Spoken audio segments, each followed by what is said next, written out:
Muljetavalt tulemus, mille selle meetodiga saavutasime. Ausalt öeldes on see üks võimsamaid, mida ma kunagi kasutanud olen. Praeguseks on sellest saanud üks meetoditest, mida ma kõige rohkem soovitan, kui tahad alustada taimede, viljapuude või üldiselt puude paljundamise või kloonimisega. Sest vaata, tavaliselt kui me teeme pistiku, olgu see siis lihtne õhukihtimine või mõni muu traditsiooniline meetod, saame ainult ühe taime. Aga selle meetodiga on meil võimalus saada korraga mitu taime, ilma et peaksime lisaharusid ohverdama, ilma keerukusteta ja ilma lisalaha kulutamata. Samast oksast saame mitu lõiku ja iga lõik muutub täiesti iseseisvaks viljapuuks. See on uskumatu meetod, väga puhas ja äärmiselt tõhus ja täna õpetan ma sulle selle samm-sammult selgeks. Alustame! Nii et kui sul tekib mingi küsimus, küsi kommentaarides. Enne kui pistiku ette valmistame, teeme toru valmis, et see oleks kohe kasutamiseks valmis. Ma kasutan umbes 30 cm pikkust taru. Läbimõõt võib väga palju varieeruda. On väga kitsaid ja on väga laiu torusid. Aga 50 mm toru on ideaalne, sest see jätab juurtele piisavalt ruumi, et need saaksid vabalt kasvada. Nüüd liigume põhja juurde. Toru alumise otsa teeme teibiga korgi, mitu korralikku kihti, et liiv välja ei pääseks. Kui kork on tehtud, lõikame alumise ossa väga peened sälgud. Mitte suuri auke, vaid väga peened, peaaegu nähtamatud lõiked. Sealt kaudu voolab ära liigne niiskus, mida selle meetodi puhul ei soovi. Sellega on toru täiesti valmis.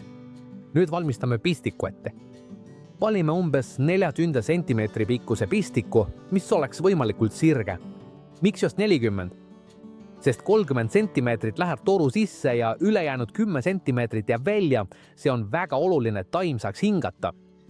Nüüd selle osa puhul, mis läheb toru sisse, alumised 30 cm, teeme umbes 5 mm laiuse pikilõika. Eemaldame kogu koore sellelt ribalt, avades pikka akna. Kui koor on eemaldatud, näeme läikivat kihti, mida nimetatakse kambiumiks. Selle kambiumi kraabime noaga täielikult maha, kuni jõuame puhta puiduni. See samm on ülioluline. Kui me kambiumi ei eemalda, ei moodustu juuri. Kui aken on puhas, määrime kõik lõiked ja haavad aloe veeraga kokku. Seejärel kattame selle piirkonna kaneelipulbriga. Aloe stimuleerib juurdumist, kaneel hoiab ära seente ja bakterite tekke ning sellega on pistik täielikult ette valmistatud. Kui toru ja pistik on täielikult ette lainistatud, siis nüüd paneme pistiku torusse. Asetame selle toru ülemisest otsast sisse ja laseme selle põhjani kukkuda, veendudes, et ette valmistatud 30 cm jäävad toru sisse ning ülejäänud 10 cm jäävad välja õhust osana. See on väga oluline, et pistik saaks korralikult hingata ega lämbuks. Kui pistik on korralikult paigas ja toru seest tsentreeritud, hakkame lisama pestud liiva. Uistame liiva aeglaselt pistiku ümber, lastes sellel täita kõik tühimikud. Pole vaja liiva kokku suruda ega tihendada, lihtsalt lase sel loomulikult kukkuda, kuni alumised 30 cm pistikust on täielikult kaetud. Väga oluline, ära täida toru ääreni liivaga. Soovitatav on jätta toru üleossa paar sentimeetrit liivata.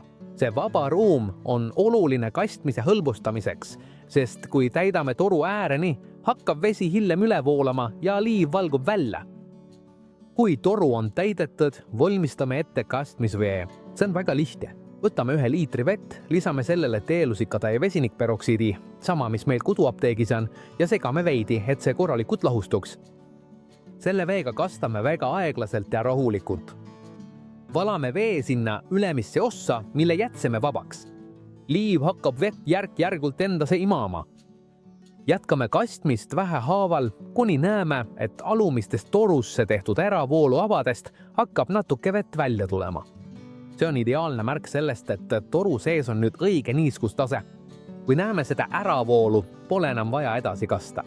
Lõpuks asetame toru püstisesse asendisse, toetades selle kuhugi, kus see ümber ei kuku.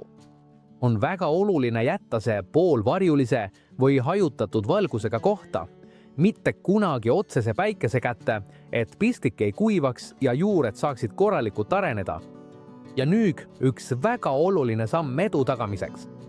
Väga soovitatav on kasutada mikrokihti või läbipaistvat plastikut, et mähkida pistiku ülemine osa, õhust osa. See tekitab mini kasvuhoone efekti, mis hoiab niiskust, vähendab veestressi ja aitab väga palju kaasa sellele, et pistik juurduks korralikult. Kui meil on juba õhust osa kaetud mikrokiu, läbipaistva plastiku või teibitud kotiga, rakendame järgmise olulise sammu, et meetodi edu tagada. Looduslik seenetorjeva vahend kaneeli baasil.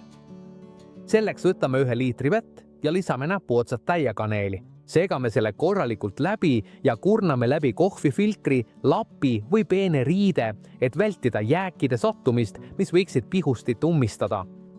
Kui segu on korralikult filtreeritud, valame selle pihustisse ja selle pihustiga pritsime absoluutselt kõik üle. Pistuki õhust osa, toru ülemise osa ja kõik paiad pinnad.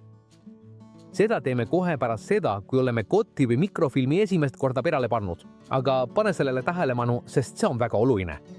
Kord nädalas avame kotti või eemaldame mikrofilmi, pritsime kogu pistiku õhust osa uuesti selle loodusliku fungitsiidiga üle ja paneme selle siis uuesti kinni. See iganädalane samm on ülioluline, et vältida seente tekkimist, sest minikasvuhoones püsib niiskus väga kõrge. Niipea, kui oleme pritsimise lõpetanud, sulgeme kõik uuesti kotti või mikrofilmiga ja jätame selle täpselt nii kuni järgmise nädalani. Paljud inimesed, eriti vanemad ja kogenud põllumehed, ütlevad, et sellist tüüpi paljundamist tuleks teha 2 kuu ajal, sest siis reageerib taim kõige paremini. 2 kuu ajal kipub maht taimes allapoole liikuma ja see soodustab uute juurte teket väga palju. Nii et kui tahad selle meetodiga veelgi rohkem edu saavutada, soovitan seda teha just sel ajal. Ja nüüd, pärast 4 nädalat, eemaldame isoleerteibi, mille panime toru alumise ossa. Anname sellele korraliku veejoa, kas voolikuga või mõne muu olemasoleva meetodiga ja laseme kogu liiva läbi voolata ning alt välja valguda. Nüüd võtame pistiku lihtsalt vaikselt välja, võimalikult lihtsal viisil. Pea meeles, et juur on väga õrn ja see võib meile raskusi valmistada. Mõned võivad katki minna. Pole hullu, aga proovime selle võimalikult õrnalt välja võtta. Ja nüüd alustada. Vaata, kui palju juuri me oleme vaid 4 nädalaga kasvatanud. Selle meetodi tulemuslikkus on muljetavaldav. Puhad, valged, tugevad juured, ülevalt alla välja. Tõeline ime. Ja nüüd, mida me edasi teeme? Väga lihtne. Nüüd jagame selle pistiku mitmeks osaks, et igal lõigul oleks juured ja see muutuks automaatselt iseseisvaks puuks. Antud juhul mitu viigipuud, anna sama kehtib ka tsitruseliste, granaatõuna, oliivi, maitsetaimede kohta. Praktiliselt iga viljapuu või puitunud taim, mida soovid paljundada. See ongi Türki meetodi tõeline jõud. Ühest ainsast oksast saad oma saaki tohutult suurendada sama ajaga.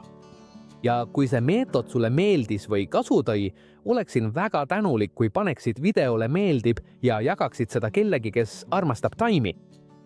Ja kui soovid edasi õppida lihtsaid ja tõhusaid meetodeid viljapuude paljundamiseks, siis kutsun sind kanalit tellima. Aitäh, et oled siin! Suur kallistus ja kohtume järgmises videos!